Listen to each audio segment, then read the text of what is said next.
السلام علیکم ورحمۃ اللہ وبرکاتہ نحمده ونصلی علی رسوله الکریم اما بعد فاعوذ باللہ من الشیطان الرجیم بسم اللہ الرحمن الرحیم رب اشرح لی صدری ویسر لی امری واحلل عقدۃ من لسانی یفقہوا قولی۔ جو انسان بھی اس دنیا میں آتا ہے، جب وہ عقل اور شعور کی عمر کو پہنچتا ہے تو ایک سوال اس کے ذہن میں ضرور امٹتا ہے، اور وہ یہ کہ میں کون ہوں، کہاں سے آیا ہوں، کیوں آیا ہوں، اور مجھے کہاں جانا ہے، اور یہ کہ مجھے اس دنیا میں کیا کرنا ہے۔ یہ وہ سوالات ہیں جو عام طور پر ہر ذی شعور انسان کے ذہن میں اٹھتے ہیں، اور ہر شخص اپنے طور پر ان سوالوں کا جواب جاننا چاہتا ہے۔ دنیا میں مختلف مذاہب میں مختلف مفکرین نے، فلاسفرز نے اپنے اپنے طور پر ان سوالوں کا جواب تلاش کیا ہے، اور لوگوں کو ان سوالوں کا جواب دینے کی کوشش کی ہے۔ لیکن بات یہ ہے کہ وہ جواب تو انسانوں کے تھے، انسانوں کے لیے، لیکن ہمیں یہ دیکھنا ہے کہ کیا یہ جواب جو انسانوں نے انسانوں کے لیے دیے وہ انسانوں کے لیے کافی ہیں، یا اس سے آگے بھی کچھ اور جاننے کی ضرورت ہے۔ تو بات یہ ہے کہ ان سوالوں کے صحیح جواب ہمیں وہی دے سکتا ہے جس نے ہمیں پیدا کیا، جس نے ہمیں بنایا۔ پہلی بات تو یہ ہے کہ کوئی بھی چیز خود سے خود نہیں بنا کرتی۔ ایک چھوٹا سا پھول، ایک پتی خود سے نہیں بن سکتی۔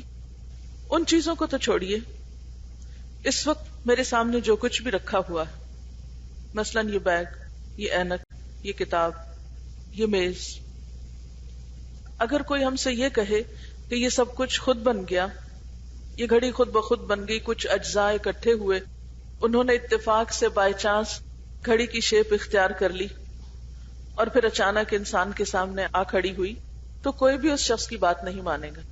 ایسا کہنے والے کی بات کی کوئی اہمیت نہ ہوگی۔ تو کوئی بھی شخص جو یہ بات کرے کہ یہ گھڑی اتفاق کا نتیجہ ہے تو آپ اس کی بات نہیں مانیں گے۔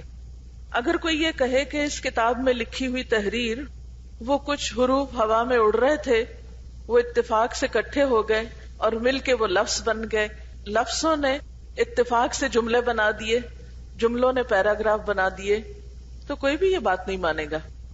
تو پہلی بات تو یہ سوچنے کی ہے کہ یہ دنیا کسی اتفاق کا نتیجہ نہیں ہے، یہ بائی چانس وجود میں نہیں آئی، خود سے خود نہیں بنی، کسی بنانے والے کے بنانے سے بنی ہے۔ پھر یہ کہ وہ بنانے والا کون ہے؟ میں اور آپ الحمدللہ مسلمان ہیں۔ میرا اور آپ کا یقین یہ ہے کہ یہ سب کچھ اللہ نے بنایا ہے۔ اگر ہم اس بات پر اتفاق کر لیں کہ یہ اللہ تعالیٰ نے بنایا ہے، تو پھر ہمیں یہ بھی ماننا ہوگا کہ وہی اس کا مالک بھی ہے۔ جب خالق وہ ہے تو مالک وہ ہے۔ مثال کے طور پر جب ایک سائنٹسٹ یا ایک مؤلف ایک کتاب لکھتا ہے تو وہ کتاب اسی کے نام منسوب ہوتی، اس کے کاپی رائٹس اسی کے نام پر جاتے ہیں۔ ایک سائنٹسٹ جب کوئی ایجاد کرتا ہے کسی چیز کی تو وہ چیز اسی کے نام سے منسوب کی جاتی، اسی کو کریڈٹ دیا جاتا ہے۔ اسی طرح آپ اگر کوئی چیز اپنی بناتی ہیں تو آپ ہی اس کو اون کرتی ہیں۔ ایک بچہ جو ایک ماں کے وجود سے جنم لیتا ہے تو وہ ماں کا بچہ کہلاتا ہے۔ یہ نہیں ہو سکتا کہ پیدا تو ماں کرے اور اسے منسوب کسی اور کی طرف کیا جائے۔ ایسا کرنا ظلم ہوگا، زیادتی ہوگا، اس ماں کے ساتھ بھی اور بچے کے ساتھ بھی۔ یہی چیز اگر آپ اس کائنات کے بارے میں سوچیں کہ یہ کائنات اور یہ دنیا بنائی تو اللہ نے، خالق تو وہ، اور ہم اسے منسوب کر دیں کسی اور کے نام یا کسی اتفاق کا نتیجہ کہیں، تو یہ دونوں ہی نظریات غلط ہوں گے۔ ہم مانتے ہیں کہ یہ سب اللہ نے بنایا ہے، تو ہمیں یہ بھی ماننا ہوگا کہ پھر ان سب چیزوں کا مالک وہ ہے۔ جب کوئی کسی چیز کا مالک ہوتا ہے تو پھر اس کو حق بھی پہنچتا ہے کہ اسے جیسے چاہے استعمال کرے، جس کو چاہے دے، جس کے لیے چاہے رکھے، جس سے چاہے روک دے، کیونکہ یہ دنیا اللہ نے بنائی ہے، وہ اس کا خالق ہے، اور مالک ہے، اس لیے وہ یہ حق رکھتا ہے کہ اس دنیا کا انتظام اس کی مرضی کے مطابق چلے. اور ہم دیکھتے ہیں کہ باقی دنیا میں جیسے سورج ہے، چاند ہے، ستارے ہیں، ان چیزوں کو اللہ تعالیٰ نے اپنی مرضی نہیں دی، یہ سب اللہ کی مرضی کے مطابق چل رہے ہیں. سورج اور چاند کا ٹائم ٹیبل میں نے اور آپ نے نہیں بنایا، اللہ نے بنایا. اسی کی مرضی سے سورج طلوع ہوتا ہے، اسی کی مرضی سے غروب ہوتا ہے. اسی طرح دن اور رات کا یہ نظام اسی کی مرضی سے ہے. دن اور رات کی تبدیلی میری اور آپ کی مرضی سے نہیں ہوتی. وہ جب چاہتا ہے بادل لاتا ہے، جب چاہتا ہے بارش برساتا ہے، جب چاہتا ہے نہیں برساتا. لیمو کے اندر ذائقہ اس نے ڈالا ہے کہ یہ کھٹا ہو، آپ اس کو تبدیل نہیں کر سکتے. اسی طرح گلاب کی خوشبو اس نے طے کی ہے کہ اس پھول کے اندر یہ خوشبو ہوگی. اس کی مرضی کے مطابق گلاب کا پھول ایک مخصوص قسم کی خوشبو دیتا ہے. چنبیلی کے پھول میں ایک مخصوص خوشبو ہے، یہ اس نے ڈالی، اس کی پلاننگ ہے، اس کی مرضی کے مطابق، کیونکہ وہ مالک ہے. اور چھوٹی سے چھوٹی چیز سے لے کر بڑی سے بڑی چیز، مثلا آگ میں آپ دیکھیں جلنے کی صلاحیت کس نے ڈالی؟ اسی نے ڈالی. یہ سب کچھ کیوں اس طرح ہو رہا ہے؟ اس لیے کہ یہ سب اپنے خالق اور اپنے مالک کی مرضی کے مطابق چل رہے ہیں. سورج، چاند، ستارے سب کے سب اپنے خالق کی مرضی کے تابع ہیں اور اس کے حکم کے مطابق چل رہے ہیں. ان چیزوں میں کسی دوسرے کا کوئی حکم نہیں چلتا. ہاں، انسان ایک ایسی مخلوق ہے کہ جس کو اللہ تعالیٰ نے ارادہ اور اختیار دیا ہے، تھوڑی مرضی دی ہے، باقی چیزوں کو نہیں دی. سورج کو اپنی مرضی کا کوئی حق نہیں دیا کہ کسی دن وہ 1 منٹ کی تاخیر سے طلوع ہو، یا جب چاہے غروب ہو جائے، جب چاہے روشن ہو جائے، جب چاہے ہماری لائٹ کی طرح آف کر دے، بلیک آؤٹ کر دے. وہ ایسا نہیں کر سکتا، اس کو اختیار ہی نہیں دیا گیا، اس کو اپنی مرضی کا حق ہی نہیں دیا گیا. تمام چیزوں کے بارے میں خالق نے پوری کی پوری مرضی اپنے ہاتھ میں رکھی اور اس کو ایگزیکیوٹ کر رہا ہے. ہاں، انسان کو اللہ تعالیٰ نے وقتی طور پر کچھ عرصے کے لیے جتنی کسی انسان کی زندگی ہوتی ہے، مثلاً اگر کسی کی زندگی 10 سال ہے تو 10 سال کے لیے اس کو کچھ اپنی مرضی کا اختیار دیا گیا. کسی کی اگر 20 سال ہے یا 30 سال ہے تو اس انسان کی مرضی 20-30 سال کے لیے اس کو ملتی، اس کے بعد وہ اپنی مرضی نہیں کر سکتا. اور اس میں بھی آپ دیکھیے کہ ہماری مرضی اتنی محدود ہے، اتنی لمیٹڈ ہے کہ دنیا میں آنے کے لیے بھی ہم سے نہیں پوچھا گیا تھا. آپ میں سے کوئی نہیں کہہ سکتا کہ میں اپنی چوائس سے اس دنیا میں آئی ہوں اور میں نے اپنی ڈیٹ آف برتھ اپنی مرضی کے ساتھ فکس کی ہے. نہیں، یہ سب کچھ اللہ تعالیٰ کی پلاننگ تھی. آپ کو کن ماں باپ کے گھر پیدا ہونا ہے، آپ کی شکل و صورت کیا ہو، آپ کا رنگ کیسا ہو، آپ کی مادری زبان کون سی ہو، یہ سب چیزیں اللہ تعالیٰ نے اپنی مرضی سے طے کی. ہاں، جب آپ دنیا میں آ گئے تو آپ کو کچھ عرصے کے لیے اپنی مرضی کرنے کا اختیار دے دیا گیا، لیکن وہ بھی ایک محدود پیمانے پر. اور اس کا مقصد کیا بتایا گیا؟ کیوں یہ اختیار دیا گیا؟ کیوں یہ آزادی دی گئی؟ تاکہ یہ دیکھا جائے کہ انسان کرتا کیا ہے.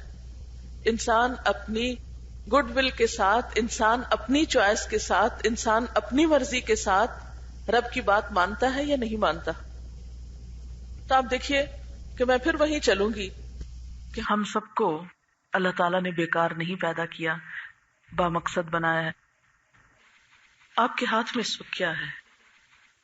کسی کے پاس قرآن پاک ہے، کسی کے پاس رجسٹر ہے، کتاب آپ کے آگے ہے، قلم آپ کے ہاتھ میں ہے، اور آپ سب لباس پہنے ہوئے ہیں. کہاں بیٹھے ہوئے ہیں؟ ایک کمرے میں بیٹھے ہوئے ہیں، ٹھیک ہے نا؟ ان میں سے کون سی چیز خود بنی ہے؟ قلم، کتاب، یہ کمرہ؟ ہے کوئی چیز جو خود بنی ہو؟ ان چیزوں کا بنانے والا ہے نا کوئی؟ کچھ چیزیں وہ ہوتی ہیں جو ہم روٹین میں دیکھتے ہیں، اور کچھ چیزیں وہ ہوتی ہیں جو ہم کبھی کبھی دیکھتے ہیں یا نئی ہوتی ہیں. اور انسان کی عادت یہ ہے کہ جو چیزیں روٹین میں دیکھتے ہیں ان کی کوئی قدر نہیں ہوتی. جیسے اتنا بڑا آسمان روز دیکھتے ہیں، بس آسمان ہے نا، سورج، چاند، ستارے روز نکلتے ہیں، بس ٹھیک ہے. ان کو دیکھ کر ہمیں کبھی حیرت نہیں ہوئی. لیکن کچھ چیزیں ایسی ہوتی ہیں کہ جو ہمیں ان یوزول لگتی ہیں، نئی لگتی ہیں، تو ہم تھوڑی دیر کے لیے ان کی طرف متوجہ ہو جاتے ہیں. اور ہر شخص اپنی پسند کی چیز کی طرف متوجہ ہوتا ہے. جو چیز اس کو اٹریکٹ کرتی ہے وہ سب کو چھوڑ کے اس کو دیکھنے لگتا ہے. جب کوئی نئی چیز سامنے آتی ہے تو ہم کیا پوچھتے ہیں؟ یہ کیا ہے؟ یہ کیا چیز تھی؟ اس کا نام کیا ہے؟ اس کو بنایا کس نے ہے؟ کہاں کی بنی ہوئی؟ کوئی نئی ایجاد ہو تو ہم کہتے ہیں اس کا موجد کون ہے؟ پوچھتے ہیں. تو جب ہم باقی چیزوں کے بارے میں پوچھتے ہیں کہ ان کو کس نے بنایا، تو کیا یہ نہیں پوچھنا چاہیے کہ مجھے کس نے بنایا؟ اور یہ سوال ہر انسان کے ذہن میں آتا ہے کہ مجھے کس نے بنایا ہے؟ کیا یہ سب کچھ خود بخود بن گیا؟ نہیں، خود نہیں بن سکتا. آپ بتائیں گے کہ پین فلاں جگہ کا بنا ہوا ہے، اور آپ نے دیکھا ہوگا کہ انسان تو ایسے خود پسند ہوتے ہیں کہ اپنی ہر چیز کے اوپر اپنا نام، اپنی سٹیمپ، اپنی پہچان لگاتے ہیں. چھوٹے چھوٹے پروڈکٹس کے اوپر لکھا ہوتا ہے made in Pakistan, made in UK. تو اگر انسان کوئی چیز بناتا ہے تو اس کی تسلی نہیں ہوتی جب تک کہ اس کے اوپر ٹھپا نہ لگا دے اپنا. آپ کوئی کتاب لکھتے ہیں، کوئی آرٹیکل لکھتے ہیں، کوئی چیز تیار کرتے ہیں، مثلاً یہ باہر آپ نے جو اسائنمنٹس اپنی لگا رکھی ہیں، تو اگر ان سے آپ کا نام ہٹا دیا جائے تو کیسا لگے آپ؟ کتاب آپ لکھیں لیکن آپ کا نام مٹا دیا جائے، کوئی چیز آپ بنائیں اور آپ کا نام ہٹا دیا جائے اس سے، اور اگر کوئی پوچھے کہ یہ کس نے بنایا تو آپ کا نام بتانے کی بجائے یہ کہا جائے یہ خود ہی بن گیا تھا، حق تلفی ہوگی نا. تو اسی طرح کبھی آپ نے سوچا کہ یہ دنیا جس نے بنائی ہے، یہ آسمان جس نے بنایا، یہ زمین جس نے بنائی، مجھے اور آپ کو جس نے بنایا، اس نے تو اپنا کہیں ٹھپا نہیں لگایا، اس نے تو اپنا نام نہیں لکھ کے بھیجا اس پر. حتیٰ کہ قرآن پاک کے اگر آپ باہر دیکھیں پہلا پیج تو کسی مصنف کا نام نہیں لکھا ہوا ہوگا. عام کتابوں میں کیا ہوتا ہے کہ کوئی کتاب بھی آپ دیکھیں اوپر ٹائٹل ہوتا ہے اور نیچے رائٹر کا نام لکھا ہوتا ہے. اللہ تعالیٰ نے تو وہاں بھی اپنا نام نہیں لگایا. کیوں؟ کچھ مشکل تھا اس کے لیے؟ مشکل نہیں تھا. وہ چاہتا تھا کہ جس مخلوق کو میں عقل دے رہا ہوں، آنکھیں دے رہا ہوں، دماغ دے رہا ہوں، دل دے رہا ہوں، وہ مخلوق مجھے خود پہچانے، وہ پہچانے، وہ عقل سے کام لے، وہ اس بات کو سمجھے کہ یہ سب کچھ خود نہیں بن سکتا. جب آپ کا قلم خود نہیں بن سکتا، آپ کا لباس خود نہیں بن سکتا، آپ کے جوتے خود نہیں بن سکتے، تو یہ سب کچھ جو دنیا میں نظر آتا ہے یہ بھلا خود کیسے بن سکتا ہے؟ انسانوں کی بنائی ہوئی چیزوں کو آپ دیکھ کر فوراً پہچان جاتے ہیں کہ یہ برتن فلاں ملک کا ہے، یہ چیز فلاں فیکٹری کی بنی ہوئی ہے، فلاں چیز کو اس نے ایجاد کیا تھا. ایک لمبی لسٹ بچوں کو رٹواتے ہیں، فلاں چیز اس کی ایجاد کردہ، فلاں اس کی، فلاں اس کی، پھر بھول جاتے ہیں. لیکن اچھا خاصا بوجھ دماغوں پہ اور معلومات عامہ کا جو انسانی ذہنوں پہ ڈالا جاتا ہے، جس پر انسانوں کی قابلیتیں پرکھی جاتی ہیں، وہ کیا ہے کہ کون سی چیز کس نے ایجاد کی. اور اتنے بڑے بڑے علم کے خزانے پڑھا کر بھی جو اصل حقدار ہے، جس کی بنائی ہوئی چیزوں سے آگے یہ بناتے ہیں، اس کو سب بھول جاتے ہیں. کیا یہ حق تلفی نہیں؟ یہ زیادتی نہیں؟ پھر دوسری بات آپ دیکھیے کہ دنیا میں لوگوں نے اس کی مختلف تعویلیں ڈھونڈ رکھی. کسی نے کہا یہ سب خود بن گیا، کسی نے کچھ اور توہمات سے کام لیا. لیکن بطور مسلمان میں اور آپ کیا کہتے ہیں کہ یہ سب کچھ اللہ نے بنایا ہے، خود نہیں بنا. اس کا بنانے والا اللہ ہے. کیونکہ نہ تو کسی انسان کے بس کی بات ہے کہ اس کو بنائے. کیسے بھلا؟ کہ انسان نے جو عمارتیں دنیا میں بڑی بڑی بنائی ہیں وہ چند فٹ سے زیادہ آگے نہیں گئی. آسمان تک پہنچنا ہی ممکن نہیں، کہاں یہ کہ کوئی جا کے آسمان بناتا. سورج کو ہاتھ لگانا ممکن نہیں، کہاں یہ کہ کوئی اس کو بناتا. اور اسی طرح اور چیزوں کو. اور انسان کو تو اللہ تعالیٰ نے عقل دی ہے، یہ عقل اور یہ سمجھ اور مخلوق کے پاس ہے ہی نہیں. اگر آپ کہیں کہ جنات نے بنایا تو جنات بھی نہیں بنا سکتے، فرشتوں نے بنایا تو وہ تو اپنی مرضی کر ہی نہیں سکتے، ان کے اپنے اختیارات ہی کوئی نہیں. اللہ تعالیٰ نے فرشتوں کو انسان کے آگے، جنوں کو انسان کے آگے سجدہ کروایا تھا، جو اس بات کی علامت ہے کہ انسان کا درجہ ان دونوں مخلوقات سے بڑا ہے. اب اگلا سوال یہ ہے کہ آپ کے ہاتھ کا قلم کیوں بنا؟ آپ کا لباس کیوں بنایا گیا؟ آپ نے کپڑا کیوں خریدا؟ آپ نے کپڑا کیوں سلوایا؟ آپ کے پاس کتاب کیوں ہے؟ یہ کتاب کیوں لکھی گئی؟ یہ کمرہ کیوں تعمیر کیا گیا؟ ہر چیز کا کوئی نہ کوئی مقصد ہوتا ہے نا. آپ کے پاس اس کا جواب ہے. قلم لکھنے کے لیے ہے، کتاب پڑھنے کے لیے ہے، کمرہ بیٹھنے کے لیے ہے نا.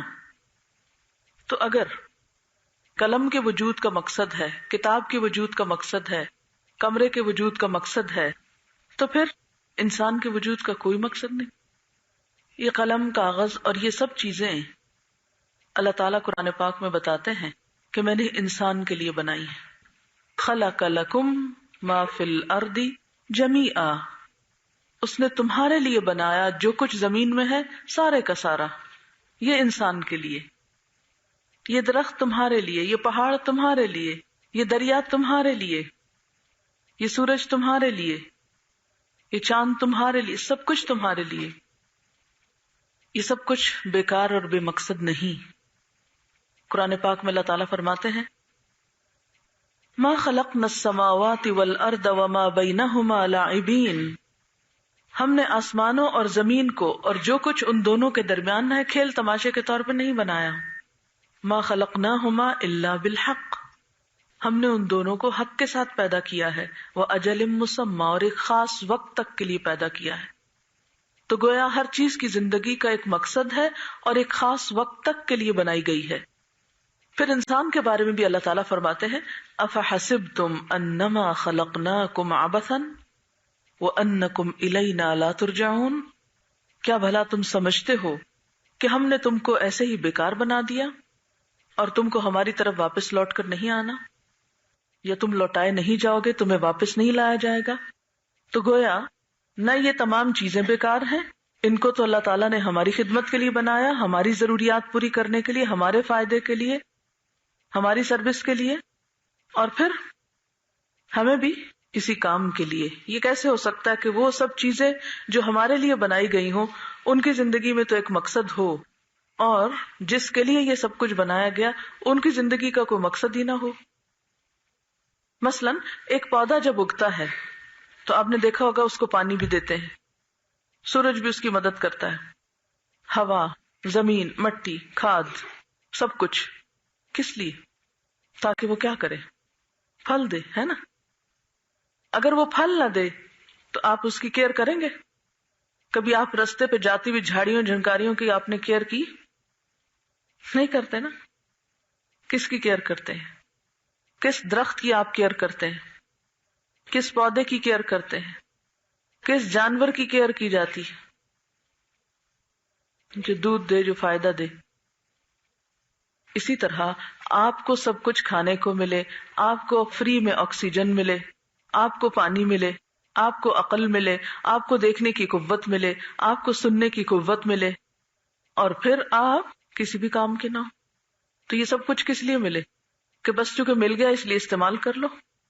آپ نے دیکھا ہوگا کہ اکثر کسان جو بھینسیں وغیرہ دودھ نہیں دیتی یا بوڑھی ہو جاتی ہیں تو پھر کیا کرتے ہیں؟ ان کو بیچ ڈالتے ہیں. اور کس کے ہاتھ بیچ ڈالتے ہیں؟ جی ہاں، کسائی کے ہاتھ بیچ ڈالتے ہیں، تاکہ وہ ان کو ذبح کر کے کام ختم کرے اور آخری فائدہ ان سے اٹھا لیا جائے. اللہ تعالیٰ قرآن پاک میں فرماتے ہیں اَيَحْسَبُ الْإِنسَانُ أَن يُتْرَكَ سُدًى، کیا انسان سمجھتا ہے کہ اس کو یوں ہی بیکار چھوڑ دیا جائے گا، پوچھا نہ جائے گا، بیکار پیدا کیا گیا، بیکار چھوڑ دیا جائے گا، واپس نہ لایا جائے گا؟ تو پھر ہوگا کیا؟ کیوں بنائے گئے ہم؟ کیا ہے ہمارا انجام؟ کہاں جانا ہے ہم کو؟ کیا ہوگا ہمارے ساتھ؟ یہ سب کچھ ہمارے ذہن میں آتا ہے کیونکہ اللہ نے ہم کو عقل دی ہے. لیکن بات یہ ہے کہ ہم اس کو استعمال نہیں کرتے. جب بھی آپ کے ذہن میں یہ سوال آتا ہے اللہ نے مجھے کیوں بنایا، تو آپ کیا کرتے ہیں اس کے جواب میں؟ اتنی کیا سوچنے کی ضرورت ہے، بنایا ہوگا بس بنا دیا. مجھے عقل کیوں دی، مجھے سمجھ کیوں دی، بس دے دی. کبھی ایسا تو نہیں کہتے نا. لیکن عملی رویہ ہمارا یہی ہے کہ ہم کہتے ہیں ہاں بس مل گئی جو چیز ملنی تھی، اب اور کیا سوچنا. اچھا پھر آپ یہ بتائیے کہ جب بھی کوئی چیز بنائی جاتی ہے تو کون یہ بتاتا ہے کہ یہ کس کام کے لیے بنائی گئی ہے؟ بنانے والا. اسی طرح اللہ تعالی ہمارا خالق ہے، وہی حق رکھتا ہے کہ ہم کو بتائے کہ ہم کیوں بنائے گئے، ہماری آنکھیں، کان، دل، دماغ کیوں بنایا گیا. مثلا آپ دیکھتے ہیں کہ کوئی بھی مشین ہے تو اس کے ساتھ کیا ہوتا ہے، ایک لیفلیٹ ہوتا ہے، ایک بکلیٹ ہوتی ہے، گائیڈ بک ہوتی ہے جس میں سب لکھا ہوتا ہے کہ یہ مشین اس کام کے لیے ہے اور اس طرح کام کرے گی، ساتھ اس کی گارنٹی ہوتی ہے. تو بالکل اسی طرح اللہ تعالیٰ نے ہمیں بتایا کہ ہمیں کیوں پیدا کیا گیا ہے، ہمیں کیا کرنا ہے، ہم کہاں سے آئے ہیں، ہمیں کہاں جانا ہے. یہ سب کچھ اس نے ہمیں بتایا ہے. جیسے ایک مشین کے کام کو بتایا جاتا ہے، کہاں بتایا جاتا ہے؟ بکلٹ میں. اسی طرح ہم کہاں سے آئے، کیوں آئے، کیا کرنا ہے ہم کو، واپس کہاں جانا ہے، یہ سب کچھ ہمیں بتایا گیا ہے. لیکن کہاں؟ ایک کتاب میں. تو بات یہ ہے کہ ہم میں سے ہر شخص جو عقل رکھتا ہے اسے ضرور سوچنا ہوتا ہے کہ ہمیں کیوں بنایا گیا ہے، یا وہ ضرور سوچتا ہے کہ ہمیں کیوں بنایا گیا، ہمیں کیا کرنا ہے، ہم کہاں سے آئے ہیں، ہمیں واپس کہاں جانا ہے. اور یہ سب کچھ ہمیں اس کتاب میں بتایا گیا جو ہمارے ساتھ بھیجی گئی انسان کے اس دنیا میں آنے کے بعد. اب دیکھیے کہ ہم اللہ تعالیٰ سے براہ راست بات چیت تو نہیں کر سکتے کہ روز اس سے فون کر کے پوچھیں کہ اچھا پھر ہمیں کیا کرنا چاہیے، ہم کیوں آئے اس دنیا میں. کسی بھی مشین کا بنانے والا گھر گھر جا کے بتاتا ہے لوگوں ادھر آؤ میں تم کو بتاؤں یہ مشین کیسے کام کرتی ہے. بتایا اس نے کبھی؟ بس لکھ کے بھیج دیتا ہے، سمجھو اس کو. اگر کسی بھی مشین کی بکلیٹ سمجھ میں نہیں آتی تو ہم کیا کرتے ہیں؟ پھر کسی سے پوچھتے ہیں کہ اچھا یہ بتاؤ یہ کیا لکھا ہوا ہے. اگر زبان سمجھ میں نہ آئے تو بھی پوچھتے ہیں، اگر کوئی ٹرم سمجھ میں نہ آئے تو پوچھتے ہیں. کبھی ہم نے یہ نہیں کیا کہ اچھا کتاب نہیں سمجھ آتی تو رکھ دو اس مشین کو ایک طرف، بس سجا دو کہیں اس کو. تو اسی طرح ہمارے لیے کیا حکم ہے کہ ہمیں اپنے آپ کو کہیں سجا کے نہیں رکھ دینا، بیکار نہیں چھوڑ دینا، بلکہ اس کتاب میں سے پڑھ کر سمجھنا ہے کہ ہم کیوں آئے ہیں اس دنیا میں اور ہم کو کیا کرنا ہے. اگر کوئی شخص مشین تو ایک کمپنی کی خریدے اور کتاب کسی دوسری کمپنی کی لے، پھر کیا ہوتا ہے؟ مشین صحیح چلے گی؟ نہیں چلتی. حتیٰ کہ اگر ایک ہی کمپنی کا ماڈل بھی بدل جائے تو مسئلہ ہو جاتا ہے. اسی طرح بنایا تو ہم کو اللہ نے، اور ہم پوچھیں لوگوں سے بتائیے کامیاب زندگی کے اصول کیا ہیں. کبھی کتابیں پڑھیں کسی کی اور کبھی پڑھیں کسی اور کی. کیا عملی زندگی میں ہم ایسے ہی رویے کا شکار نہیں؟ ہر شخص کی زندگی میں ایک خواہش ہوتی ہے، ایک تمنا ہوتی ہے کہ وہ کامیاب زندگی بسر کرے، جو اس کو صلاحیتیں اور قوتیں ملی ہیں ان کا وہ بہترین استعمال کرے اور ایک کامیاب انسان بن جائے. لیکن بہت سے لوگ کوشش کے باوجود کامیاب نہیں ہوتے. کیوں نہیں ہوتے؟ اس لیے کہ کسی بھی کام کو کرنے کا وہ صحیح طریقہ استعمال نہیں کرتے اور اپنی صلاحیتوں کو ضائع کر دیتے ہیں. ویسے کوئی بھی ریسورسز اگر آپ کے پاس ہوں اور ان کو آپ ضائع کرنا شروع کر دیں، اصل جگہ پر نہ لگائیں، تو کیا ہوگا؟ مثلاً اگر آپ کمرے میں لائٹس لگانے کی بجائے یہاں تو اندھیرا چھوڑ دیں اور صحن میں لائٹس لگا دیں تو اس سے کیا ہوگا؟ آپ کی نگاہیں خراب ہوں گی اور باہر وہ ضائع ہوگی لائٹ، بجلی کا بل بھی زیادہ آئے گا. بالکل اسی طرح ہم نے اپنی زندگی کو کیا کر رکھا ہے، یہ نہیں دیکھتے، یہ نہیں سوچتے کہ ہماری صلاحیتیں ہیں کیا، ہم کیا کر سکتے ہیں، کس کام میں اس کو لگانا چاہیے، کیسے لگانا چاہیے. بس اندھا دھند چل رہے ہیں، جیسے سب لوگ کر رہے ہیں ہم بھی کر رہے ہیں.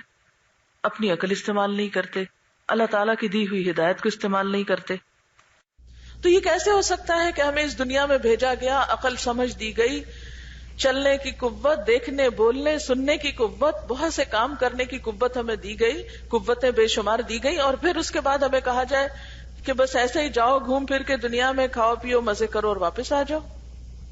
نہیں، اس لیے تو نہیں بھیجا کیا، صرف کھیلنے کودنے کو تو نہیں بھیجا کیا.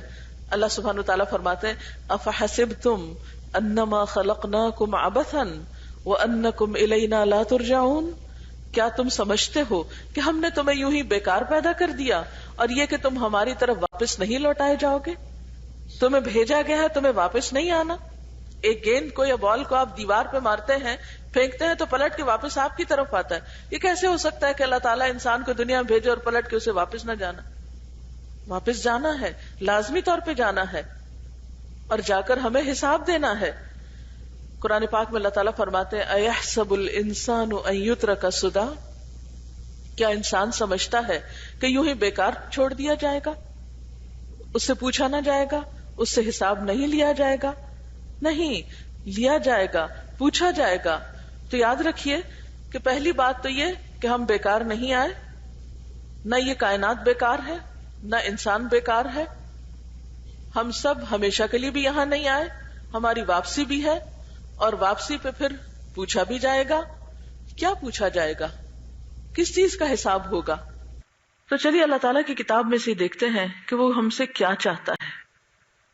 اللہ تعالیٰ فرماتے ہیں ما خلقت الجن والانس الا لیعبدون، میں نے جن و انس کو اپنی عبادت کے لیے پیدا کیا ہے.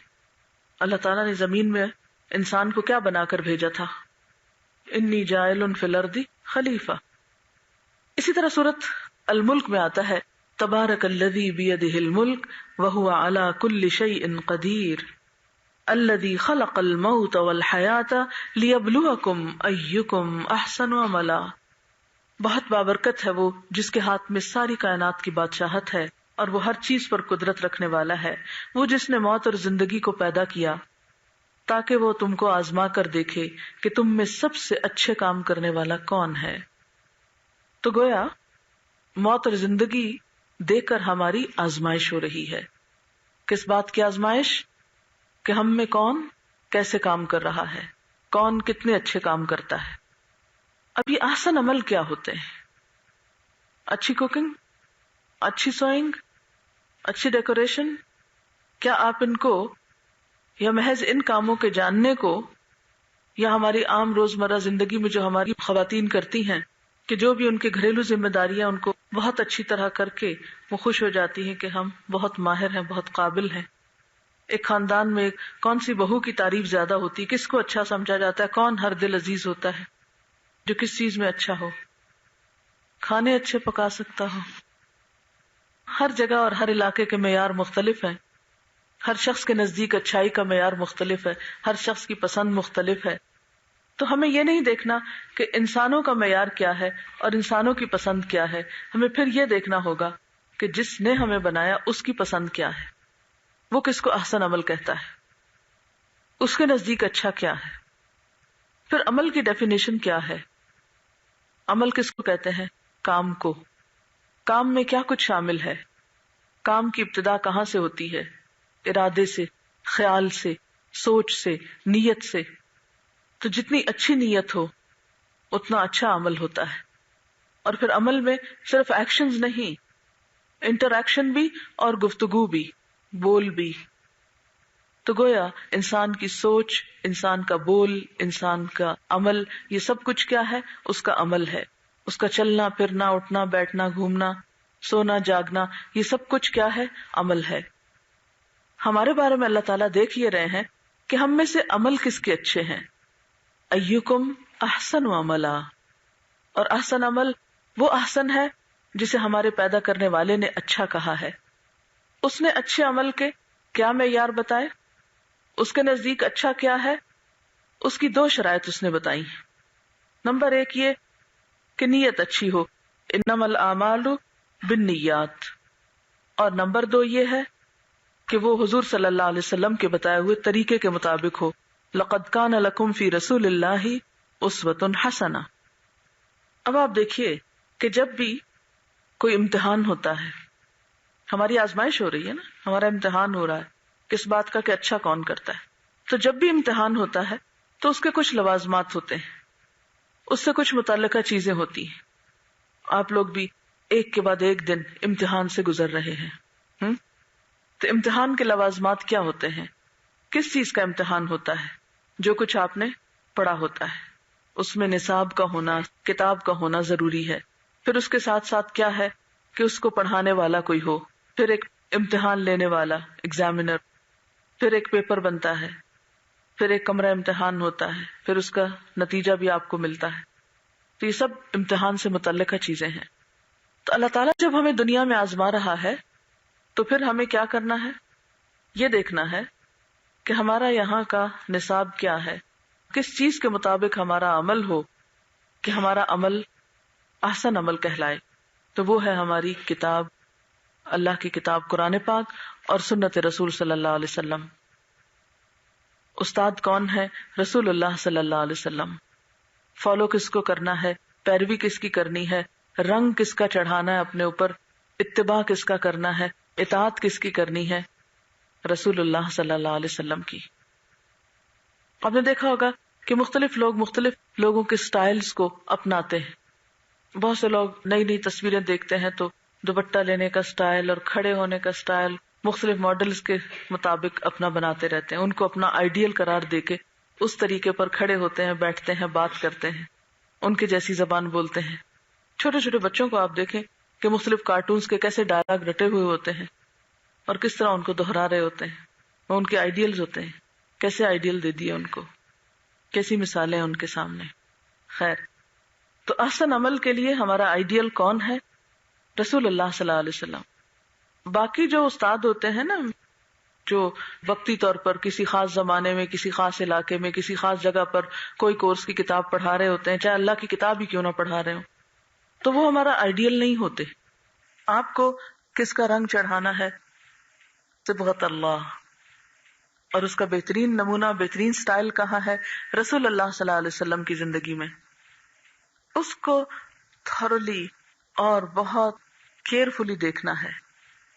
آپ کا اٹھنا، بیٹھنا، سونا، جاگنا، بات کرنا، خوشی، غم، دوستی، دشمنی کے معیار کیا تھے، طریقے کیا تھے، عبادت کیسی تھی، دعا کیسی تھی، ذکر کیسا تھا. کیونکہ جب ہم اپنی عقل سے کام لیتے ہیں نا تو ہم کسی حد پہ نہیں جا رکتے، ایکسٹریمسٹ ہو جاتے ہیں، انتہا پسند ہو جاتے ہیں. دین کی طرف آتے تو دنیا پوری چھوڑ دیتے ہیں، حالانکہ اللہ کے رسول صلی اللہ علیہ وسلم نے کیا چیز چھوڑی تھی؟ ہاں، ان چیزوں کے کرنے کا انداز مختلف تھا ہم سے. تو پھر ہم کو کیا کرنا ہے؟ ایکم احسن عملا، احسن عمل کرنے. احسن کا کیا معنی ہوتا ہے؟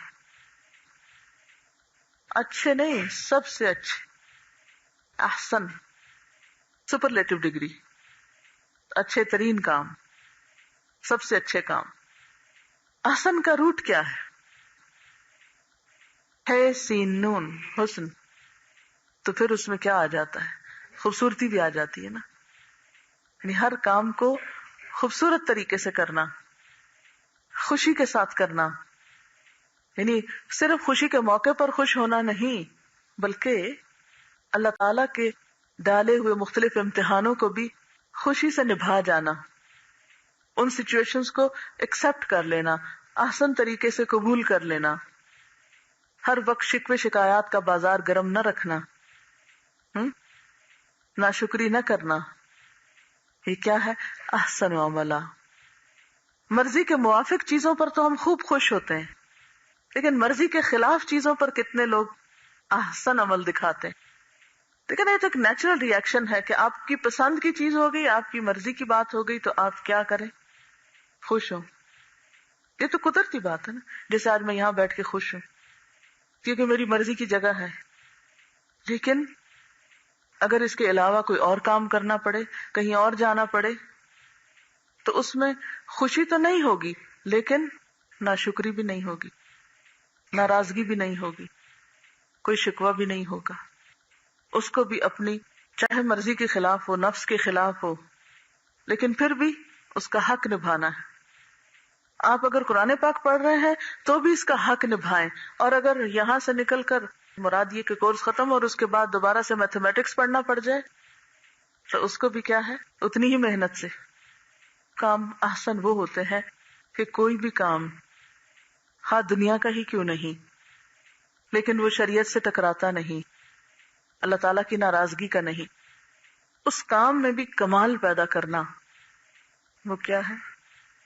ایک ہوتا ہے پرفیکشنسٹ ہونا صرف سیلف پروجیکشن کے لیے، بار بار ذکر کرنا میں بہت پرفیکشنسٹ ہوں، لیکن کسی بھی کام کو کس نیت کے ساتھ پرفیکشنسٹ ہو کے کرنا ہے کہ مومن ایسا ہی کیا کرتا ہے. وہ تو ہر چیز کا حق ادا کرتا ہے، خوش دلی سے کرتا ہے. ہم بہت سے کام بد دلی سے، بیکاری سے کرتے ہیں، بس نبھا رہے ہیں، بیزاری زندگی گزارنا ہے، کٹ ہی جائے گی کسی طرح، ختم ہی ہو جائے گی. یہ ہماری میجورٹی کی بات ہے. وہ زندگی گزار رہے ہیں جیسے گزر رہی ہے، بس صبح ہوتی ہے پھر شام ہو جاتی ہے پھر گزر جاتا ہے دن. کیا سوچنے کی ضرورت ہے کہ کچھ کرنا چاہیے؟ ہم سمجھتے ہیں یہ دولت ہمیشہ بہتی رہے گی ہمارے ہاتھوں سے وقت کی، اور یہ زندگی اور یہ جوانی اور یہ سب کچھ ایسا ہی رہے گا.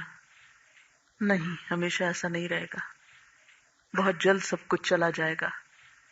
تو ہم اس کو مفید، کارآمد، بامقصد کاموں میں استعمال کیوں نہیں کر لیتے؟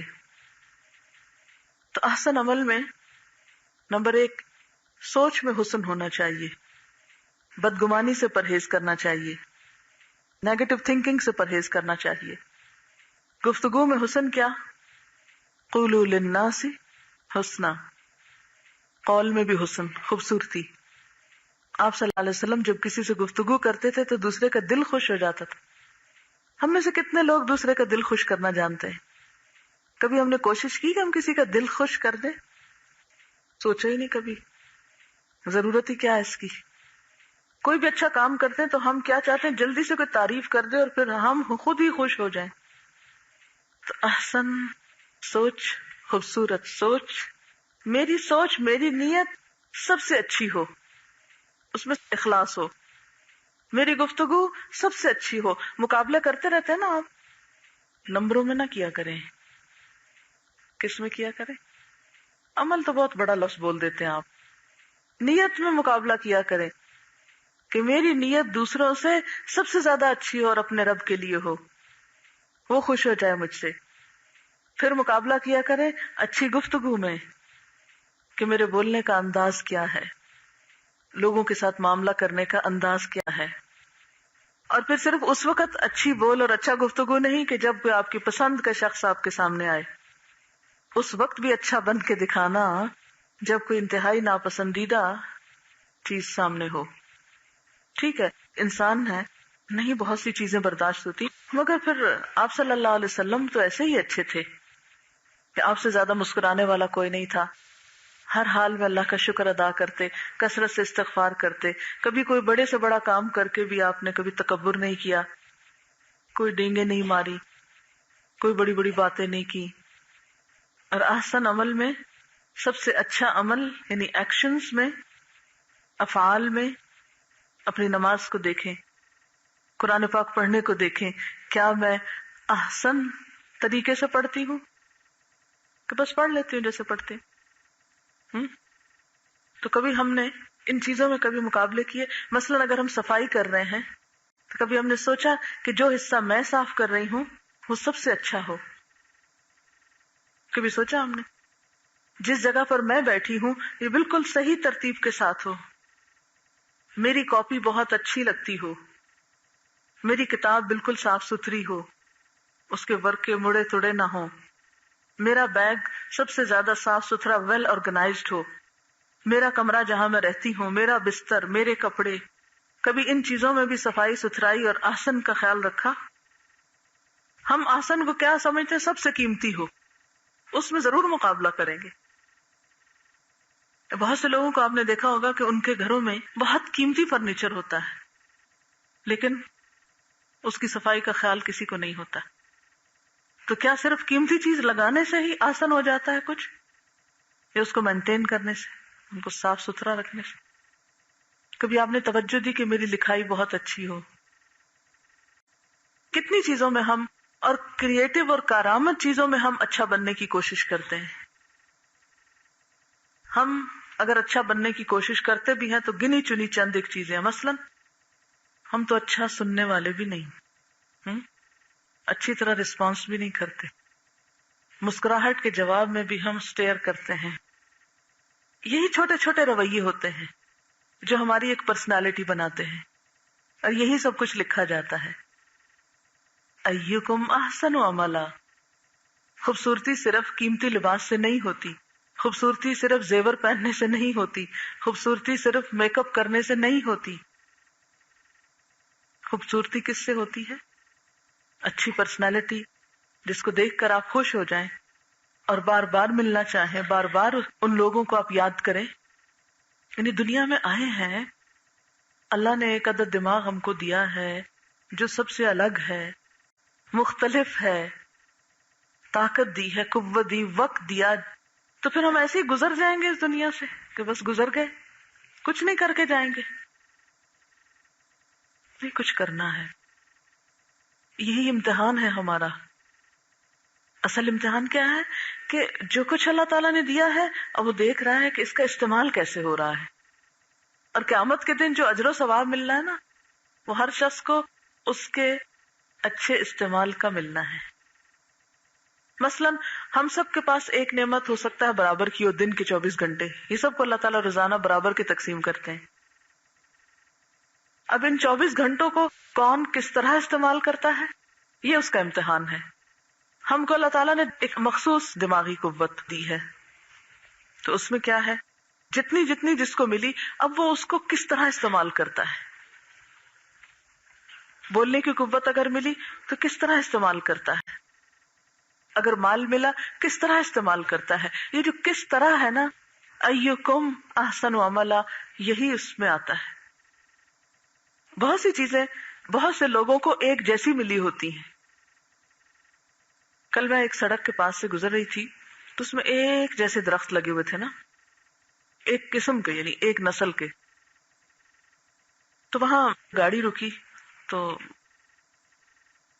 میں نے ایک ایک درخت کو غور سے دیکھنا شروع کیا جو پاس پاس تھے. میں سوچ رہی تھی کہ ان سب کو ایک دن میں یا ایک وقت میں اگایا گیا، ان کو ایک جیسا پانی ملا، ان کو ایک جیسی ہوا اور روشنی ملی،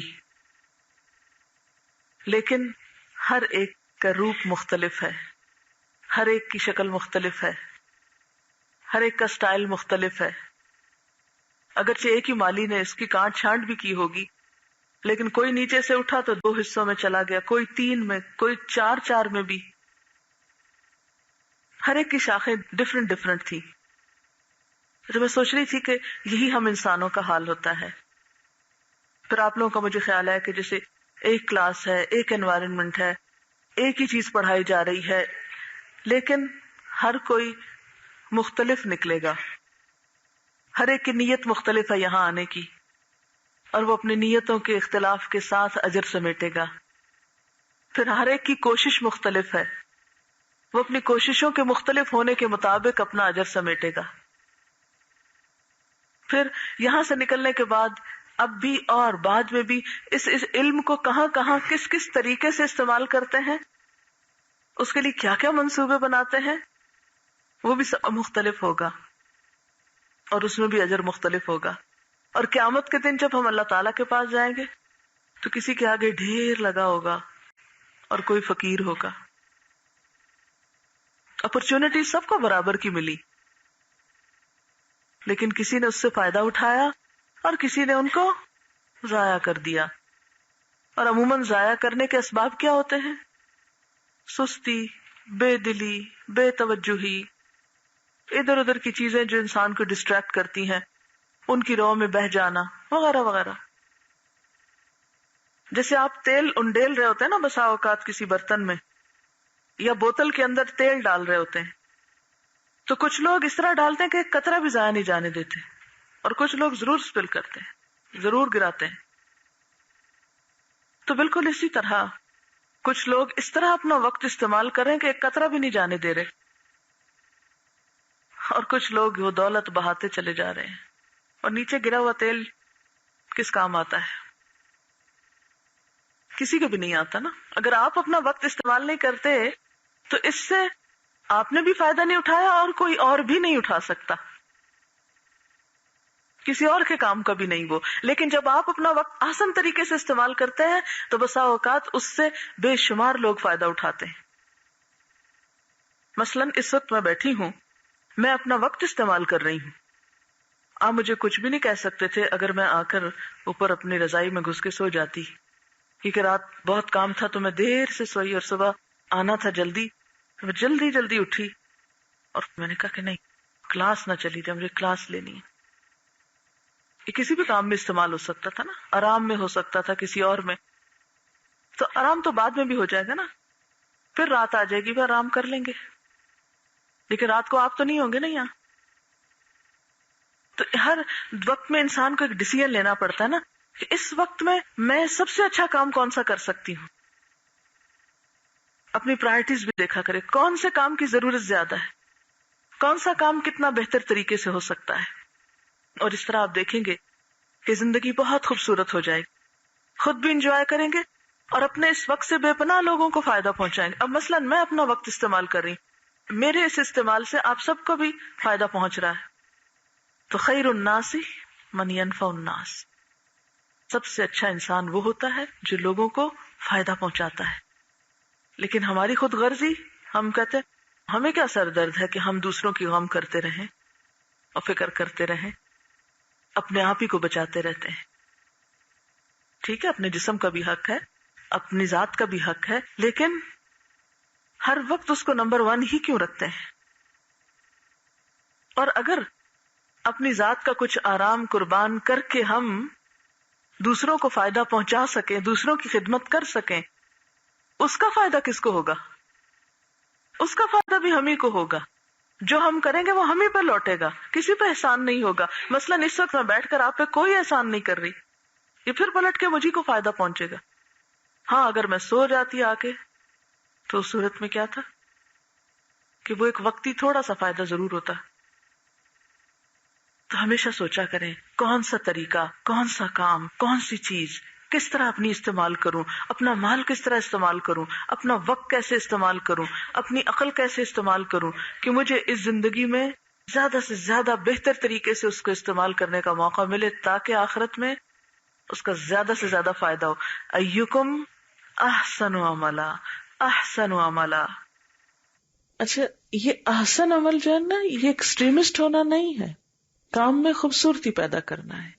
ایسی نماز کہ جو اللہ تعالیٰ کو پسند آ جائے، ایسا وضو جو اس کو پسند آ جائے. اور یہ سب کچھ کس طرح ہوتا ہے؟ اس کی 2 بنیادیں، ایک تو اخلاص نیت اور اس کے ساتھ ساتھ سنت کا اتباع. جب تک نبی صلی اللہ علیہ وسلم کا طریقہ نہ ہو اس وقت تک کوئی عمل بھی احسن نہیں ہوا کرتا. یعنی احسن کا معیار ہماری عقل نہیں قائم کرے گی، ورنہ تو ہر شخص کا معیار فرق ہو جائے گا نا. اچھا، آج ہمارے ہاں کنفیوژن کیوں ہے مسلمانوں کے اندر؟ یعنی ہر شخص ایک عجیب ڈائلیما میں نظر آتا ہے، کیونکہ مثلاً آپ کسی سے کچھ سنتے ہیں، کسی سے کچھ سنتے ہیں، ایک اسکالر آتا ہے ایک کہہ جاتا ہے، دوسرا آتا ہے کچھ اور کہہ جاتا ہے، پھر آپ سوچتے ہیں پتہ نہیں کس نے صحیح کہا تھا اور کس نے غلط کہا تھا، ہمیں کیا کرنا چاہیے.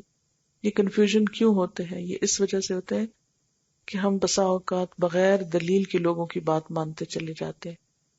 ہمارا معیار یا ہمارا کرائیٹیریا کوئی انسان نہیں ہونے چاہیے، ہمارا معیار اللہ تعالیٰ کی کتاب اور اس کے رسول صلی اللہ علیہ وسلم کی سنت ہونا چاہیے. زندگی کا کوئی کام ایسا نہیں کہ جو نبی صلی اللہ علیہ وسلم نے نہ کیا. لیکن افسوس یہ کہ جیسے قرآن پاک کا معاملہ تو عام طور پر یہ ہوتا ہے کہ ہم رمضان میں جیسے پڑھ لیتے ہیں، تراویح میں سن لیتے ہیں، ترجمہ بھی پڑھ لیتے ہیں، تفسیر بھی کچھ نہ کچھ پڑھ لیتے ہیں، درس وغیرہ ہو جاتے ہیں. لیکن نبی صلی اللہ علیہ وسلم کی سیرت کے بارے میں، آپ کی سنت کے بارے میں، آپ کے طرز زندگی کے بارے میں، طرز عمل کے بارے میں عام طور پر ہم اتنی توجہ نہیں کرتے، اس کو اتنی اہمیت نہیں دیتے. یہی وجہ ہے کہ جب ہر شخص اپنی عقل کے مطابق دین کو لیتا ہے، اپنی خواہش کے مطابق لینے لگتا ہے، اپنی مرضی کے مطابق انٹرپریٹ کرنے لگتا ہے، تو پھر کنفیوژنز پیدا ہونے لگتے ہیں، پھر ایک کشاکش پیدا ہونے لگتی ہے. لہٰذا کوئی بھی چیز جب ہم کو کرنا ہو، کوئی بھی کام جب ہمیں کرنا ہو، تو ہمیں زیادہ سے زیادہ یہ دیکھنا چاہیے کہ کیا اللہ کے رسول صلی اللہ علیہ وسلم نے کیا. اپنی زندگی کا، اپنے وقت کا مینجمنٹ اس طرح کریں، تقسیم اس طرح کریں کہ اپنے کھانے پینے کے لیے، خریدنے کے لیے، اوڑھنے پہننے کے لیے، رشتہ داروں دوستوں کے لیے، کمائی کرنے کے لیے بھی وقت ہو، اور اس کے ساتھ ساتھ ان سارے کاموں کی لسٹ میں ایک لازمی کام دین سیکھنے کا بھی ہو، کیونکہ احسن عمل اس وقت تک نہیں ہو سکتا جب تک ہم اس کو صحیح طور پر سیکھیں گے نہیں۔ صرف کتاب سے پڑھنا اور سیکھنا نہیں کہلاتا جب تک کسی کرنے والے سے کر کے نہ دیکھا جائے یا کروا کے نہ دیکھا جائے۔ نبی صلی اللہ علیہ وسلم نے ایک ایک کام کر کے دکھایا، اور پھر وہ ایک ایک ڈیٹیل اس کی محفوظ ہے، اور ہمیں بھی اس طریقے کو جاننے کی ضرورت ہے اور استاد کی ضرورت ہوتی ہے کہ جس سے ہم مختلف چیزوں کا طریقہ سیکھ لیں۔ دیکھیں، دنیاوی تعلیم کے لیے اسکول، کالجز، یونیورسٹیز کیوں بنی ہے؟ کیا مقصد ہے ان کے بننے کا؟ گھر میں بیٹھ کے کیوں نہیں ڈاکٹر بن جاتے؟ گھر بیٹھ کر آپ کیوں نہیں کوئی بھی سبجیکٹ پڑھ لیتے؟ اسکول کا مقصد ہی یہ ہوتا ہے کہ وہاں جا کر مل بیٹھ کر ایک دوسرے کے ساتھ ایک کمپٹیشن بھی ہو جاتا ہے، ایک دوسرے کے ساتھ ڈسکشنز ہوتی ہیں، ایکسچینج آف آئیڈیاز ہوتے ہیں، تو وہ کام کرنا آسان ہو جاتا ہے۔ اسی طرح یہ ہے کہ آپ لوگ بھی اپنے لیے ایسی پلاننگ کریں کہ جس میں آپ دین کو باقاعدہ تھوڑا تھوڑا سیکھیں۔ میں نہیں کہتی کہ روز ہی آپ کوئی ایسی کلاسز شروع کریں یا روز ہی آپ بیٹھیں۔ اگر آپ ہفتے میں ایک دن بھی 2 گھنٹے کا 2.5 گھنٹے کا ایسا سیشن رکھتے ہیں کہ مثلاً آپ زکوٰۃ کا ٹاپک رکھ لیں اور زکوٰۃ کے بارے میں جو بھی چیزیں ہیں ساری کی ساری آپ کے ذہن میں ایک طرح سے واضح ہو جانی چاہیے، تاکہ اگر آپ ان لوگوں میں شمار ہوتے ہیں جنہیں زکوٰۃ دینا ہے تو آپ دے سکیں۔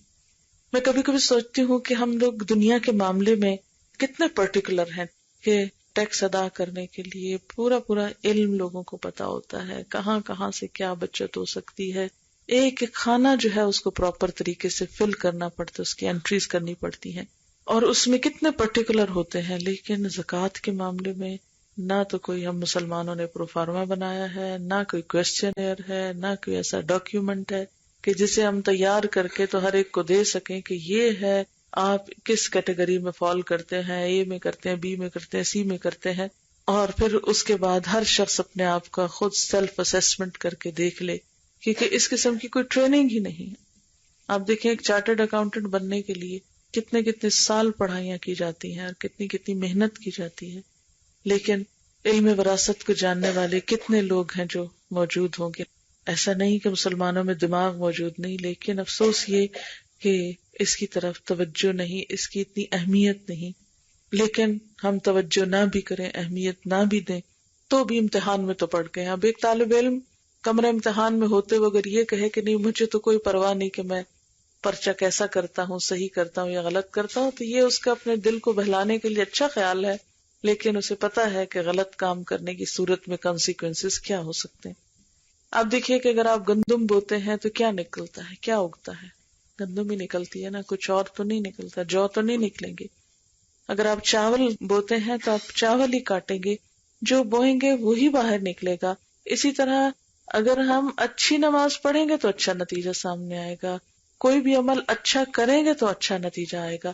اس لیے دین کا معاملہ بھی ایک اہم معاملہ ہے زندگی کا، اور اس کے لیے ہمیں توجہ دینی ہوگی اور اس کی طرف غور و فکر کرنا ہوگا اور اس کے لیے سیکھنا ہوگا، جاننا ہوگا۔ جیسے نبی صلی اللہ علیہ وسلم فرمایا طلب العلم فریضۃ علی کل مسلم، علم کا حاصل کرنا ہر مسلمان پہ فرض ہے، اور اس میں یہ نہیں کہا کہ نہیں بوڑھے ایگزمپٹڈ ہیں یا جوان یا عورتیں یا بزنس کرنے والے یا فلاں اور فلاں یا دوسرے ملکوں میں رہنے والے، نہیں، ہر مسلمان خواہ وہ دنیا کے کسی بھی حصے میں رہتا ہے، کوئی بھی لباس پہنتا ہے، کوئی بھی رنگ رکھتا ہے، کوئی کھانا کھاتا ہے، کچھ بھی، یہ تو ضروریات زندگی ہے۔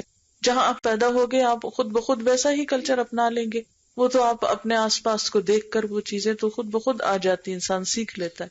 لیکن دین ایک ایسی چیز ہے جو خود بخود نہیں آتی، اس کو سیکھنا پڑتا ہے، اس کو جاننا پڑتا ہے، اسے معلوم کرنا پڑتا ہے۔ اگر آپ اپنے بچوں کو نماز پڑھنے کا طریقہ نہیں سکھائیں گے تو انہیں خود تو نہیں آئے گا، آپ ہی کو سکھانا ہے۔ اس لیے احسن عمل کرنے کے لیے ہمیں عمل کرنا سیکھنا ہے، ہمیں اس کو جاننا ہے۔ ٹھیک ہے، میں نہیں کہتی کہ ہر شخص علامہ بنے، ہر شخص عالم یا عالمہ بنے تو تبھی وہ دین پہ عمل کر سکتے، نہیں، جس چیز کی ضرورت پڑتی جائے وہ چیز سیکھتے رہے۔ مثال کے طور پر آپ بچے کی شادی کرنے لگے تو شادی سے پہلے بتائیں اس کو کہ اگر وہ لڑکا ہے کہ اس کی بیوی کے حقوق کیا ہیں، اگر وہ لڑکی ہے تو اس کے شوہر کے حقوق کیا ہیں، سسرال والوں کے حقوق کیا ہیں۔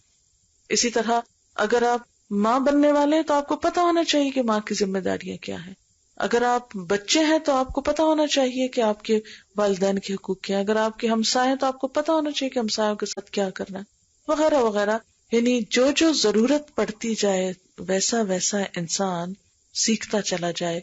اور اسی لیے کہتے ہیں نا کہ علم حاصل کرو پنگھوڑے سے لے کر قبر تک، ہے نا. ہمارے دین کا تو اصول یہی ہے نا کہ اس کے لیے کوئی ایج لمٹ نہیں ہے کہ جی ہم تو اب بوڑھے ہو گئے اب ہم کیا سیکھیں گے. چھوٹے ہوتے سے لے کر آخر تک، یعنی جس دن ہمارا دنیا سے آخری دن ہے اس دن تک ہمیں کچھ نہ کچھ سیکھتے رہنا. ہو سکتا ہے ابھی کچھ رہ گیا ہو. بالکل ایسے ہی جیسے ایک ایگزام میں پرچہ دیتے ہیں نا تو پہلے منٹ سے لکھنا شروع کرتے ہیں اور آخر تک لکھ کر، اور اگر تھوڑا سا وقت بچ جائے تو ہم پیچھے سے پلٹ پلٹ کے دیکھتے ہیں کوئی چیز رہ تو نہیں گئی، پھر کوسچن چیک کرنا شروع کر دیتے ہیں، پھر تسلی کرتے ہیں نہیں پورا ہو گیا، تاکہ اطمینان کے ساتھ کمرے سے باہر نکلے. تو ہم بھی یہ دنیا کا جو ایگزامینیشن ہال ہے اس سے جب نکلیں تو اطمینان کے ساتھ. وآخر دعوانا الحمدللہ رب العالمین.